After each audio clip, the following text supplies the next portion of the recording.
Ngayon ay ipapakita ko sa inyo kung paano ang pagluluto ng authentic balbakwa. So yan, napakasarap ng recipe na to. So ang gagamitin ko, oxtail at laman.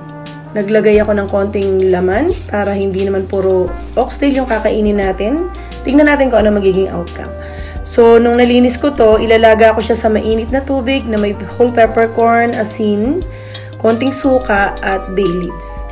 So tinorch ko rin ito kasi meron siyang mga ilang balahibo. So yan, ilalaga lang natin siya hanggang sa makita na natin na nag-float na yung scum o yung iskomang tawag namin doon sa Tagalog. Yan, so papakuloy nyo lang ito mga 3 minutes. Basta't lumabas lang siya, tapos tanggalin lang natin yon, isa-set aside natin. At ngayon naman, maggisa na tayo. So gamit ko olive oil. At unahin na natin yung ating luya. Isusunod natin dyan na yung ating bawang at sibuyas. So, bakit sibuyas yung una? Kasi mas madaling maluto yung bawang o mas madaling masunog. So, lagay muna natin yung sibuyas at saka natin ilagay yung bawang. So, diniretsa ko na yung paggigisa sa ating pressure cooker kasi ayoko nang gumamit ng iba pang pot. Yan, para-paraan lang tayo kung paano mas madali ang ating pagluluto. So, maglalagay ako ng star anise. Pwedeng dalawa, pwedeng isa, pero isa lang sa akin kasi malasa naman ang star anise. At igisa lang natin to ng ilang minuto. Yan, pag naaamoy na natin yung aroma, yan, pwede na natin ilagay yung red bell pepper. Yan, madali lang ang paggawa ng balbakwa. Akala ko dati mahirap. So, lagay ako ng tausi. Yan yung ating salted black beans. Gisa lang din natin ito. Halu-haluin lang.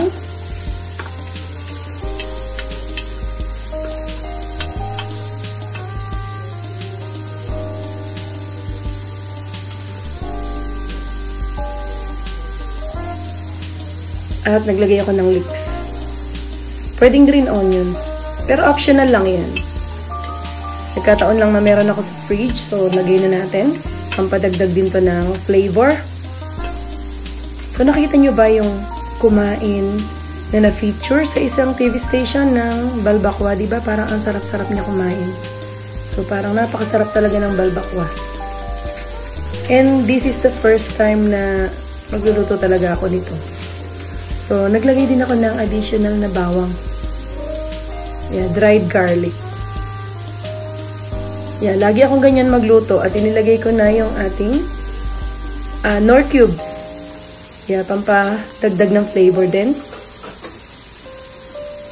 So, gamit ko beef kasi beef naman itong lulutuin natin. So, beef cube. Tapos, ilagay na natin yung ating napakuluan na oxtail at yung laman ng baka. Yeah, halu-haluin lang natin ito.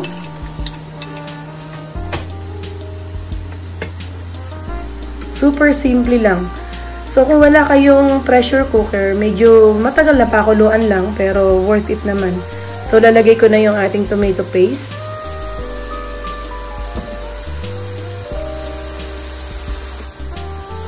At water.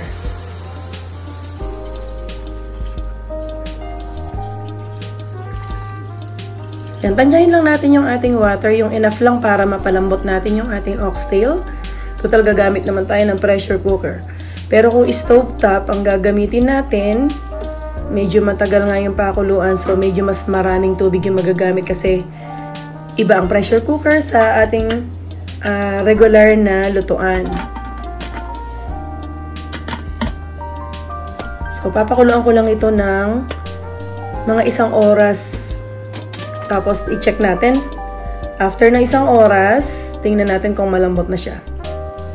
Oh, malambot na. Yan, pwede na siya.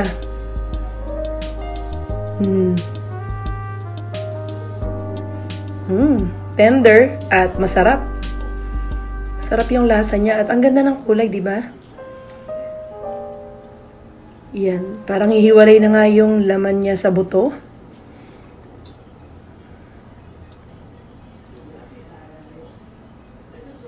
Yeah, matagal na itong nire-request ng husband ko, kaya today is the day na lutuin natin to.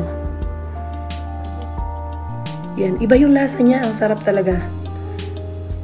So, masarap to sa rice. So, magdagdag kayo ng sinaing.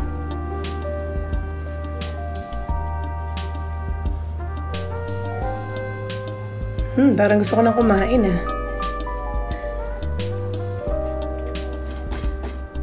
So, masasabi ko, successful yung aking first try ng balbakwa. So, yan na siya. Tapos, papakuluan lang natin ng konti ito. Pero ayoko kasing maubos yung sauce niya. Gusto ko may sauce. Parang ang sarap nito sa rice.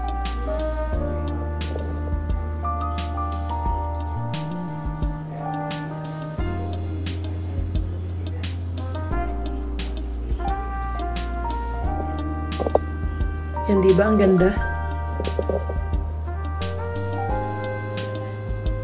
So, lalagay na natin ngayon yung ating pork and beans. Pero itong sa akin, wala pala tong pork. So, beans lang siya. So, canned beans ang ilalagay natin. Para meron siyang konting lasa ng tamis. Pakuluan lang natin yan.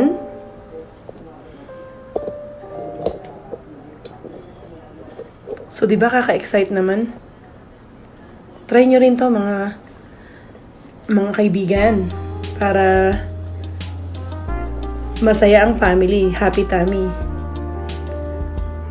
So, lagyan na natin yung whole can ng beans.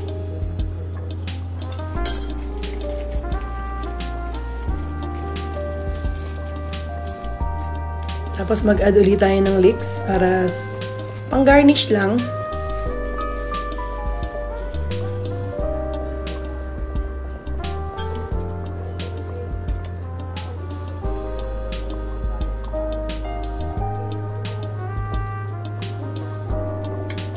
So, tikman natin yung ating sabaw or yung sauce, hindi to sabaw, para makapag-adjust tayo ng kung ano yung kulang sa lasa niya. Pero actually, okay na sana. Pero sa iba, syempre, depende sa panlasa natin. Magdagdag tayo ng konting salt kapag kailangan. Kapag hindi naman, okay lang.